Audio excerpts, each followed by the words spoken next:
أو حدا نشتي قدر سميتا زسما تران تحتن سبيتنا رئينا فيلمنا يجمر أتتنبر اللوزيلا جزا كابت تخكلن ولا دبوع زوارساتو مريسي ديرو نسا نتفترون حرشان فولي فغرس لزنا رخعا اتنا جزا غزري كل جيزي بستفالي وامن عمبواتات زمال أيو معالتاو دما بتنكاغت كان خنوم نبرت أبطغا جزا دما نايت زعرف بوا نايك أروا عركز نبرة مولي استوالي سوء يركب أبواك الممواتو نتعاركو مولي نسميتا نكحجزان نخكنا خنان حدرو يسوي يخيدو مولي ون كمسميتا أدخلت مغسكاسي فوتس لازنبرة كلت يوم مزحتو جزا بحوار أوام نغسكوسو جزوم يحلفوه كروت أنيحة سميتا بانكاج مستسوى على سوء مرعومو اتناتو بركز جمرقنا بسان كناتو تصبقنا جزو ترقيت بتشاي نيرو ملكو أسلاز فتوتو بتشاد أمبر كالي زفتونا جراين ورون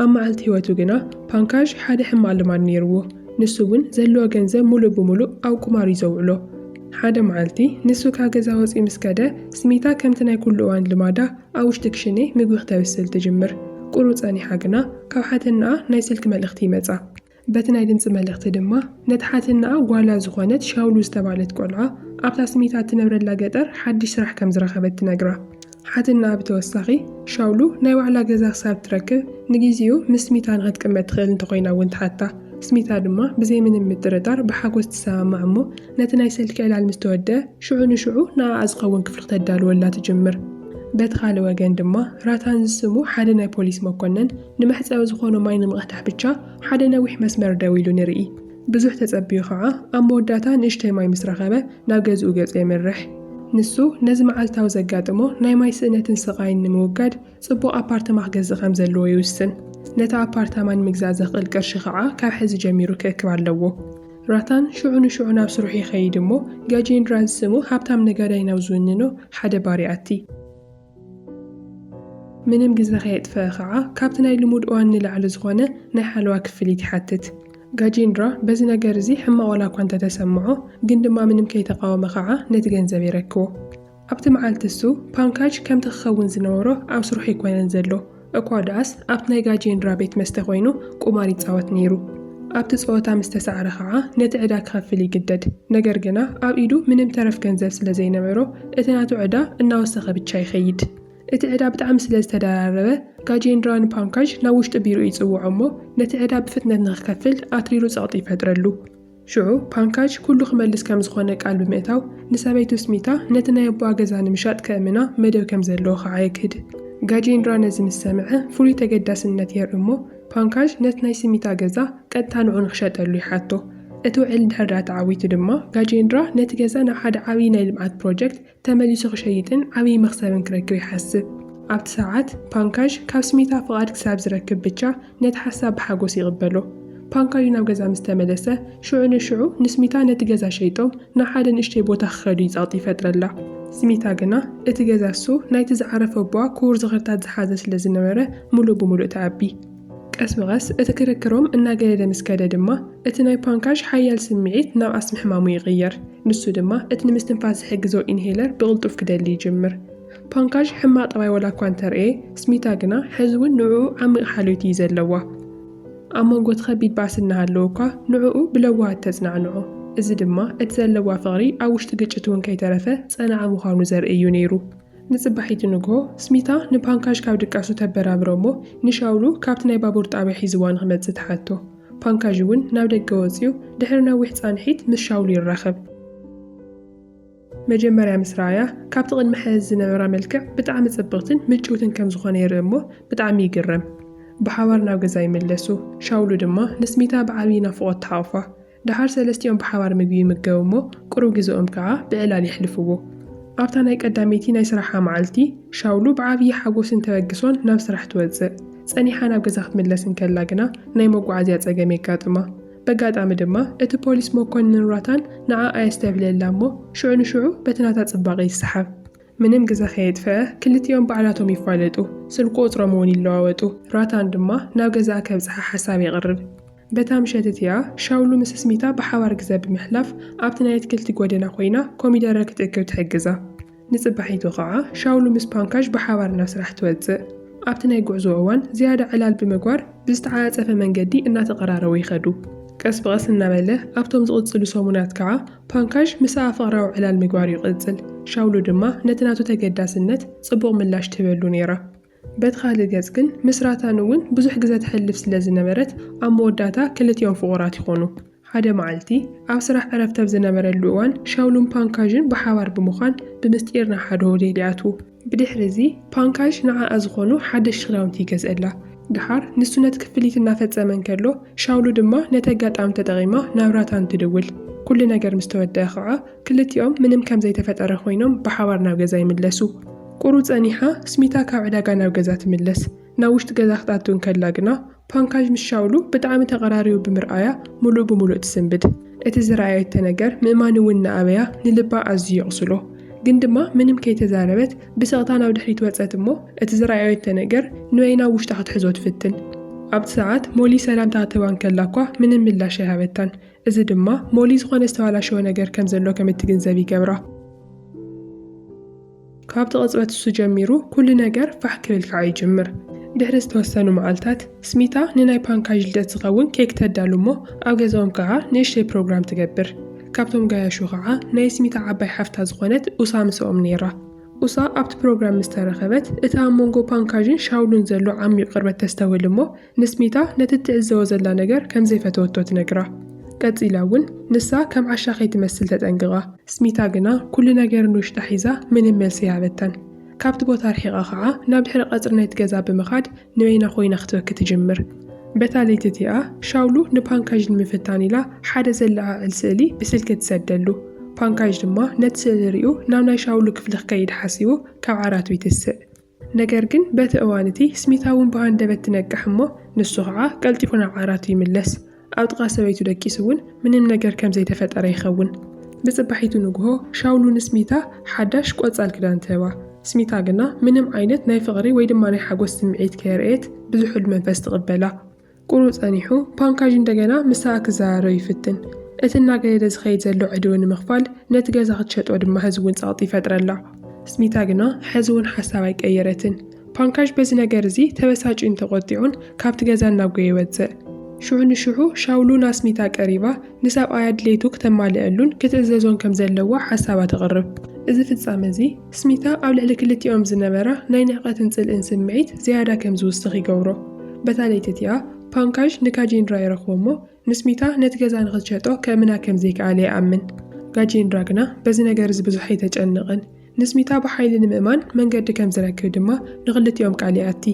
እቲ ንሳቶም ዘይፈለጥዎ ነገር ግን ኣብቲ ናይ ጋጄንድራ ቦታ ከም ኮስኳስ ኮይኑ ዝሰርሕ ዝነበረ ሞሊ ነቲ ዘረብኦም ብስቕታ ይሰምዖ ከም ዝነበረ እዩ። ንጽባሒቱ ንግሆ ስሚታን ሞሊን ብሓባር ኮይኖም እቲ ተኽልታቶም ምኹስኳስ ግዜ ይሕልፉ። ሞሊ ኣብቲ ናታ ገዛ እንታይ ይግበር ከም ዘሎ ከም ዝርድኦ ዘርኢ ዝተወሰኑ ሓሳባት ክህባ ይጅምር። ንሱ ድማ ነቲ ናታቶም ኩነታት ምስቶም ብጽቡቕ ትከናኸኖም ነገር ግን ብሰንኪ ሓሰኻታት ዝዓኑ ዘሎ ኣእዋም የወዳድሮ። እዚ ማለት ከዓ ሓደ ግዜ ነቶም ሓሰኻታት ምጥፋእ ከም ዘድሊ ዘንጸባርቕ እዩ ነይሩ። ስሚታ ነቲ ዘረብኡ ብጥንቃቐ ሰምዐቶ እሞ ኣብ ውሽጣ እውን ክትሓስበሉ ትጅምር። ንጽባሒቱ ከምቲ ናይ ኩሉ ግዜ ልማዳ ንፓንካዥ ቁርስ ተዳልወሉ። ፓንካዥ ቁርስ በሊዑ ኣብ ውሽጢ መኪንኡ ኮይኑ ንሻውሉ ይጽበያ። ስሚታ ድማ ንሻውሉ ዝተዓሸገ ምግቢ ተረክባ። ሻውሉ ነቲ ምስሓ ዝኾነ ምግቢ ብሓጎስ ትቕበሎ እሞ ተሰናቢታታ ከዓ ትኸይድ። ድሕሪ ቀትሪ ምስ ኮነ ስሚታ ንዝተወሰነ ግዜ ተረጋጊዓ ኮፍ ትብል። ቁሩ ጸኒሓ ግና ሻውሉ ካብቲ ኩሉ ግዜ ትመጸሉ ሰዓት ኣቐዲማ ናብ ገዛ ትምለስ እሞ ናይ ከብዲ ሕማም ከም ዘለዋ ትዛረብ።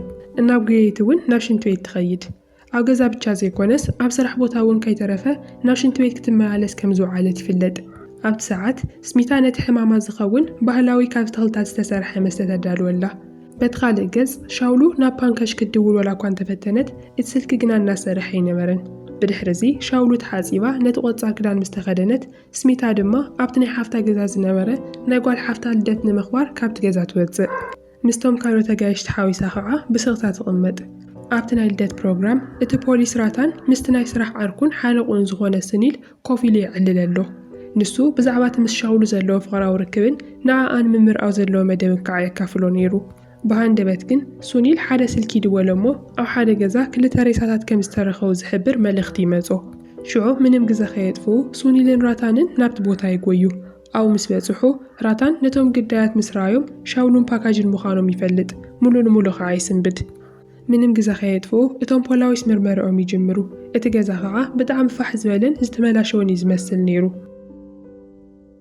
ኣብቲ ናይ ልደት ፕሮግራም ድማ ኡሳ ነታ ብኽያታ ከተቋርጽ ዘይከኣለት ስሚታ ከተጽናዕንዓ ትፍትንላ ቁሩብ ጸኒሑ ራታን ካብ ቦታ ቅድሚ መውፁ ንስሚታ ዝተወሰኑ ሕቶታት ይሓታ ብናይ ሻውሉ ሞት ብጣዕሚ ልቡ ስለ ዝተሰበረ ነቲ ገመን ዝፈጸመ ሰብ ንምርካብ ቆሪጹ ይለዓል ብድሕሪ እዚ ራታን ንጋጄንድራ ይረኽቦሞ ፓንካጅ ዝነበሮ ከቢድ ናይ ቁማር ዕዳ ኸዓ ይፈልጥ እዚ ድማ ጋጄንድራ ኣብ ድሕሪ ቅትለት ክኸውን ከም ዝኽእል ንራታን ጥርጣረ ይሕድረሉ ኣብቲ ናይ ሕቶን መልስን እዋን ከዓ ጋጄንድራ ሓደ ምስጢር የክድ እቲ ምስጢር እውን ንሱን ፓንካጅን ብሓደ ኮይኖም ነቲ ናይ ስሚታ ገዛ ንምውራስ ክብሉ ንስሚታ ንምቕታል መዲቦም ከም ዝነበሩ እዩ ነገር ግን ኣብታ ንሶም ዝተቐተሉላ ለይቲ ናይ ጋጄንድራ ሰባት ብጌጋ ንሻውሉ ስሚታ መሲላ ስለ ዝተረእየቶም ንዓኣ ይቐትልዋ ብድሕሪኡ ነቲ ናይ ገዛ ሰነዳት ክእልሽዎ እኳ እንተፈተኑ ግን ድማ ከይረኸብዎ ካብቲ ቦታ ወፂኦም ይሃድሙ ራታን ነዚ ናይ ጋጄንድራ ታሪክ ምስ ሰምዐ ንፓንካጅ ባዕሉ መን ከም ዝቐተሎ ግራ ይኣትዎ ይኹን ዳእምበር ሕዚ እውን ምርመርኡ ካብ መካየደ የቋረፀን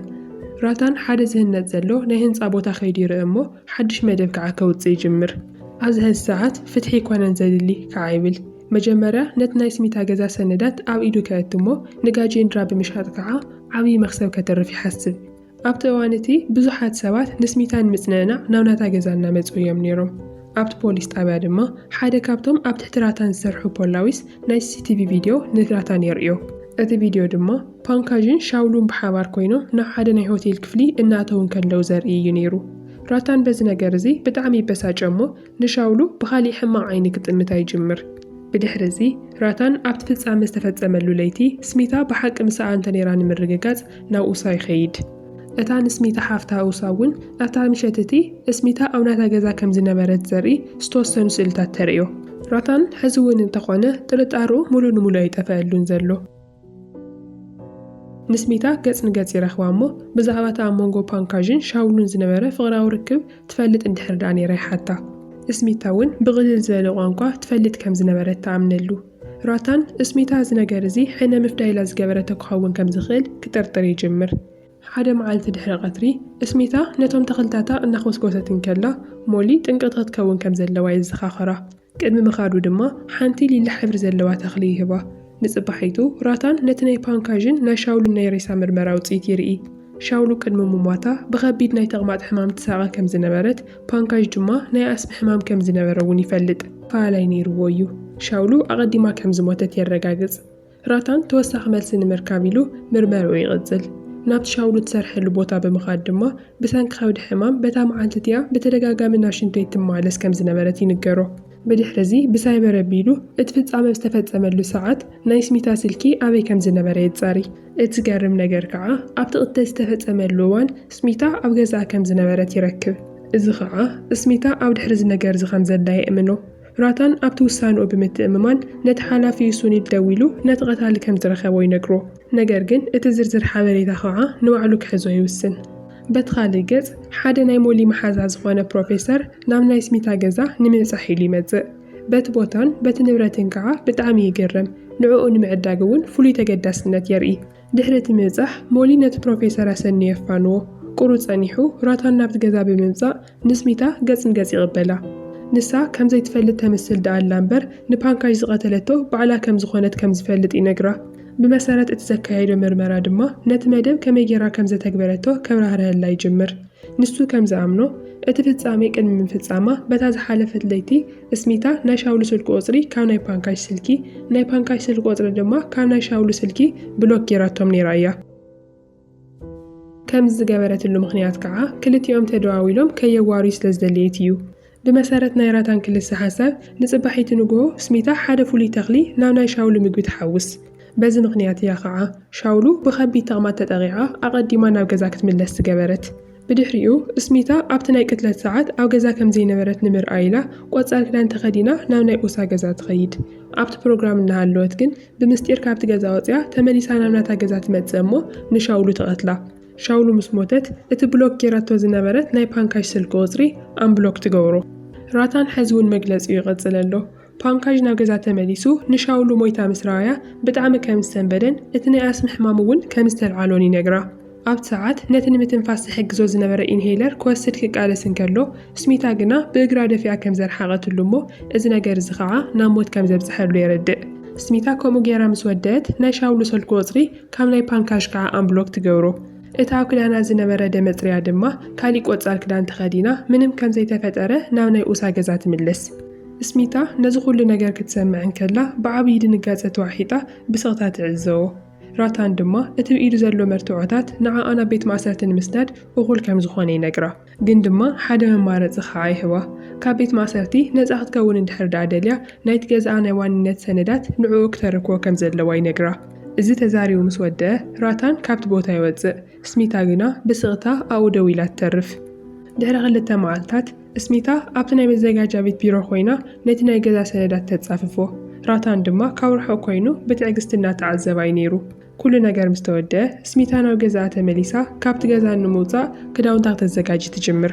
ንፅባሒቱ ንግሆ ድማ ራታን ናብ ጋጄንድራ ብምኻድ ናይቲ ናይ ስሚታ ገዛ ዋንነት ቀዲሙ ከም ዘረጋገፀ ይነግሮ። ጋጄንድራ ነቲ ንብረት ገዝኦ እንድሕር ዳ ደልዩ ግና ዕፅፊ ዋጋ ክኸፍል ከም ዘለዎ እውን የነፅረሉ። ብድሕሪ እዚ ራታን ናብ ናይ ስሚታ ገዛ ይኸይድ። ንሳ መስተ ክትቐርበሉ ወላ እኳ እንተፈተነት ንሱ ግና መርዛሓዊሳትሉ ትኸውን እያ ብዝብል ግምት ክቕበል ኣይደለየን። ምንም ግዜ ከየጥፍኡ ስሚታ ብዘይ ምንም ምውልዋል ነቲ ሕዚ ብስም ራታን ተመዝጊቡ ዘሎ ናይ ገዛ ሰነዳት ናብ ኢዱ ተረክቦ። እቲ ዘሕዝን ነገር ግን ራታን እቶም ሰነዳት ብሓቂ ፌክ ምዃኖም ኣይፈለጠን ዘሎ። ነቶም ወረቓቕቲ ብጥንቃቐ እናመርመረን ከሎ ድማ ሓደ ዓብዪ ምስጢር ይነግራ። ንሱ እውን እቲ ንናይ ሻውሉ ሞት ሓቀኛ ተሓታቲ ዝኾነ ሰብ ጋጄንድራ ምዃኑ የረድኣ። ራታን ዘረብኡ እናቐፀለ ፓንካዥን ጋጄንድራን ነቲ ገዛ ንምውራስ ክብሉ ንስሚታ ንምቕታልን ከመይ ገይሮም ውዕል ከም ዝገበሩ እውን የዘንትወላ። ነገር ግን እቲ ዘሕዝን ነገር ናይ ጋጄንድራ ሰባት ንስሚታ ዝቐትሉ ዘለዎ መሲልዎም ብስሕተት ንሻውሉ ይቐትልዋ። ስሚታ ነዚ ሓቂ ምስ ሰምዐት ብዓብዪ ቁጣዕ ትምላእ። ብሃንደበት ግና ራታን ኣካላቱ ክንቀሳቐስ ከም ዘይኽእል ይግንዘብ። ከምዚ ዝኾነሉ ዘሎ ምኽንያት ድማ ስሚታ ባዕላ ነቶም ናይ ዋንነት ወረቓቕቲ መርዚ ለኽያቶም ስለ ዝነበረት እዩ። ብኣየር ንኣፍንጩን ንኣፉን ከኣት ስለ ዝኸኣለ ብቻ እቲ ነገር እሱ ከም ዘይንቀሳቐስ ይገብሮ። ድሕሪ ዝተወሰኑ ደቓይቕ ሞሊ ካብቲ መሸጣ ገዛውቲ ዝተረኸበ ፍርቂ ገንዘብ ሒዙ ይመጽእ። እቲ ዝተረፈ ገንዘብ ቀዲሙ ናብ ናይ ስሚታ ሒሳብ ኣካውንት ኣትዩ ዘሎ። እቲ ንብረት ሕዚ ካብ ስሚታ ወፂኡ ናብቲ ፕሮፌሰር ተመሓላሊፉሎ። ብድሕሪ እዚ ሞሊ ነቶም ኣብ ኢድ ራታን ዝነበሩ ናይ ሓሶት ሰነዳት ብሓዊ ገይሩ የንድዶም። ራታን ድማ ምንም ክቃወሞም ዓቕሚ ስለ ዘይነበሮ ብሓይሊ ናብ ውሽጢ ሓደ መዳበርያ ይእትውዎ። ሞሊ ድማ ነቲ ኣብ መዳበርያ ኣትዩ ዘሎ ራታን ሒዙ ናብ ሓደ ድልድል ምኻድ ብህይወት እንከሎ ናብቲ ታሕቲ ዝነበረ ማይ የፅድፎ። ብድሕሪ እዚ ስሚታ ብኸቢድ ልቢ ኮይና ካብቲ ነዊሕ እዋን ዝነበረትሉ ገዛ ትወፅእ። እዚ ቦታ እዚ ናይ ኣቦኣ ብዙሕ ዝኽርታት ዝሓዘ ወላ እኳ እንተነበረ ንሳ ግና ኣብ ካልእ ከተማ ሓዱሽ ህይወት ንምጅማር ትዳሎ። ናብ ባቡር ክትስቀድ እንከላ ከዓ እቲ ፖሊስ ሱኒል ካብ ካልእ ባቡር ክፍሊ ክወርድ እንከሎ ተስተውዕለሉ። ኣብቲ ናይ ጉዕዞ እዋን ስሚታ ቪኪ ምስ ስሙ ሓደ ሰብኣይ ትፋለጥ። ዘይተጸበይዎ ነገር ወላ እኳ እንተነበረ ድሕሪ ዝተወሰኑ ኣዋርሕ ክልቲኦም ይመራዓዓው። ሓደ መዓልቲ ድማ ኣብ ገዛ ናይ ሓደ ዘመዶም ንናይ ስድራ ቤት ድራር ይዕደሙ። ኣብቲ ናይ ድራር ኣጋጣሚ ከዓ ስሚታ ምስ ዳያ ትራኸብ። ዳያ ማለት ነቲ ፖሊስ ሱኒል ሰበይቱ ንቪኪ ድማ ጓልሓወቡ እያ። እቲ ምሸት እናቐፀለ ክከይድ እንከሎ ስሚታ ቪኪ ምስ ሓንቲ ሞሊኒ ዝተባለት ጓልሓወቡ እናተቐራረበ እንከሎ ተስተውዕል እሞ ብንጹር ትበሳጮ። ኣብ መወዳእታ ከዓ ስሚታ ንኹሎም ኣባላት ናይቶም ስድራ ቤት ኣብቲ መንበሪ ክፍሊ ትስብስቦም። ዝተፈላለዩ ስማት ተጠቒማ ድማ ብዛዕባ እቲ ናይ ፓንካዥን ናይ ሻውሉን ሞት ታሪክ ከተዘንቱ ትጅምር። ኩሉ ሰብ ነቲ ታሪክ ብጥንቃቐ ይሰምዕ ነይሩ እዩ። ኣብዚ እዋን እዚ ድማ እቲ ድሕሪ ኩሉ ዝነበረ ሓቀኛ ምስጢር ቀስ ብቐስ እናበለ ይወፅእ። በታ ለይቲ እቲኣ ስሚታ ናይ ፓንካዥን ሻውሉን ቁፅሪ ካብ ነናይ ባዕሎም ስልኪ ብሎክ ጌራቶ ነይራ እያ። እዚ ዝገበረትሉ ምኽንያት ነንባዕሎም ከየዋጉዕ ስለ ዝደለየት እዩ። ንፅባሒቱ ንግሆ ድማ ንሻውሉ ምግቢ ተዳልወላ እሞ ብምስጢር ግና ዝኾነ ቆፅሊ ናብቲ ምግቢ ትሓውሰሉ። እዚ ቆፅሊ ከዓ ብኸቢድ ናይ ከብዲ ሕማም ከም እትሳቀ ይገብራ። ጸኒሓ ስሚታ ካብ ደገ ትመጽእ እንከላ ክልቲኦም ብሓደ ኮይኖም ግዜ እናሕለፉ ክትረኽቦም እያ ሓሲባ ነይራ። ነገር ግን ኣብ ክንድኡ ሻውሉ ቀዲማ ሞይታ ትጸንሓ እሞ ምሉእ ብምሉእ ትስንብድ። ስሚታ ንሻውሉ ሽሕሻዕ ወላ እኳ እንተጸልአታ ንዓኣ ንምቕታል ግና ምንም ሓሳብ ይነበራን። መን ከም ዝቐተላ እውን ስለ ዘይትፈልጥ ብኸቢድ ክትበኪ ትጅምር። ቁሩብ ጸኒሑ ፓንካዥ ናብ ገዛ ይምለስ። ስሚታ ናቱ ንኣተወ ድምፂ ምስ ሰምዐት ብፍጥነት ትሕባእ። ንሱ ግና ናይ ሻውሉ ሬሳ ምስ ረኣየ ልክዕ ከማ ይስንብድ። ስሚታ ሕዝውን ብህይወት ከም ዘላ ምስ ተገንዘበ ግን ንዓኣን ምቕታል ኢሉ ነትኻራ ይጭብጥ። ነገር ግን ካብቲ ኾፍ ዝበሎ ከይተስአን ከሎ እቲ ናይ ኣስሚ ሕማሙ ይለዓሎ። ስሚታ ነዚ ምስ ራየት ብሰንኪቲ ንሱ ዝፈጸሞ ተንኮላት ዓብዪ ቁጥዓ ውሽጣ ይመልእ። ነትኻራ ወሲዳ ከዓ ኣብ ኣፍ ልቡ ትወግኦ እሞ ሽዑ ከም ዝመውት ትገብር። ስሚታ ነዚ ታሪክ ነጊራ ምስ ወድአት ቪኪ እቲ ታሪክ ናይ ባዕላ ታሪክ ከም ዝኾነ ብዛዕባ ባዕላ ትዛረብ ከም ዘላ ቀስ ብቐስ እናበለ ክርድኦ ይጅምር። እቲ ሓቂ ከዓ ብጣዕሚ የሰንብዶ እሞ ፍርሒ እውን ክወርሶ ይጅምር። ሽዑ ንሽዑ ድማ ክልቲኦም ፍቓድ ሓቲቶም ካብቲ ቦታ ይወፁ። ኣብቲ ሰዓት እቲ ፖሊስ ሱኒል ካብ ደገ ናብ ገዛ እናኣተወ እዩ ነይሩ። ነገር ግን ተዓንቂፉ እቲ ብኢዱ ሒዝዎ ዝነበረ ፍረታት ፋሕ ይብሎ። በዚ ምኽንያት ከዓ ስሚታ ክትወፅእ እንከላ ከይረኣያ ይሓልፍ። ኣብ መወዳእታ ስሚታን ቪኪን ናብቲ ሓድሽ ገዝኦም ይበጽሑ። ኣብቲ መደቀሲ ክፍሎም ድማ ቪኪ ብፍርሒ ዝጥመታ ነይሩ። ስሚታ ግና ብዝሑልን ዘሰንብድን ኣጠማምታ ምላሽ ትህቦ። ቁሩ ጸኒሑ ሞሊ ናብቲ ገዛ መጽኡ ይጥይቓ እሞ ንስሚታ ካሊእ ሊላ ሕብሪ ዘለዎ ተኽሊ ይህባ። ንጽባሒቱ ሱኒል ንራታን ንምጥያቕ ይኸይድ። ራታን ብህይወት ወላ እኳ እንተሃለወ ሙሉእ ንሙሉእ ግና ፓራላይዝድ ኮይኑ እዩ። ክንቀሳቐስን ክዛረብን ስለ ዘይኽእል ኣብ ዊልቸር ተቐሚጡ ምንባሩ ይቕጽል። ራታን ኤስ ትብል ፊደል ብምጽሓፍ ከምኡ ዝገበረቶ ስሚታ ከም ዝኾነትን ንፓንካጅ ዝቐተለቶ እውን ንሳ ከም ዝኾነት ንምሕባር ይፍትን። ሱኒል ግና እቲ ክዛረቦ ዝደለየ ነገር ፈጺሙ ክረድኦ ኣይከኣለን። በዚ ድማ እቲ ታሪክ መወዳእቱ ይረክብ። ብጣዕሚ ዝተሓላለኸ ተንኮልን ዝተመልኦ ታሪክ እዩ ነይሩ። ከም ዝፈትኹምዎ ተስፋ ይገብር። ስሚታ ነቲ ሰብኣይ ዝነበረ ፓንካጅ ክትቀትሎ ምውሳና ትኽክለኛ ውሳነ እዩ ነይሩልኩም ዶ ትሓስቡ? ንስኹም ኣብ ናታ ቦታ እንተትኾኑ ነርኩም እንታይ ምግበርኩም ነርኩም? ሓሳብኩም ኣብ ኮመንት ተፍልጡና ኢኹም። ኣብ ቀጻሊ ብሓድሽ ቪድዮ ሓድሽ ታሪክ ሒዝናልኩም ክንመጽእ ኢና። ክሳብ ሽዑ ግና ቻናልና ሳብስክራይብ ብምግባር ቤተሰብና ኩኑ።